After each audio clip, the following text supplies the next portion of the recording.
آپ نے meat demon کی مشہور زمانہ فلم بورن آئیڈینٹی دیکھی ہے؟ اگر آپ نے یہ فلم سیریز دیکھی ہوگی تو آپ اس کے مرکزی خیال کے بارے میں جانتے ہوں گے۔ فلم کی شروعات میں ایک صاحب بیدار ہوتے ہیں۔ اسے کچھ پتہ نہیں ہوتا وہ کون ہے، کہاں ہے اور کیوں ہے۔ وہ اپنی شناخت کھو چکا ہوتا ہے اور پھر کہانی شروع ہو جاتی ہے۔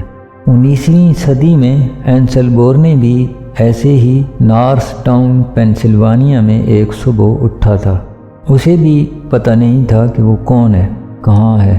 پڑوسیوں نے بتایا جناب آپ مسٹر براؤن ہیں اور آپ کی اسٹیشنری کی دکان ہے، لیکن اینسل بورنے نے کہا یہ میرا نام نہیں ہے۔ اس سے علم نفسیات کو پیچیدہ انسانی ذہن کی ایک اور بیماری کا پتہ چلا جسے ڈسوشیٹیو فیوج کہا جاتا ہے۔ اسی تصور پر یہ بلاک بسٹر ایکشن سے بھرپور فلم بنی تھی۔ 23 مارچ 1940 کو برصغیر پاک و ہند کے مسلمان بھی اچانک بیدار ہوئے تھے۔ انہوں نے پوچھا ہماری شناخت کیا ہے؟ 14 اگست 1947 میں انہیں اپنا پاکستانی شناختی کارڈ ملا اور کہانی شروع ہو گئی۔ آج 23 مارچ 2024 ہے۔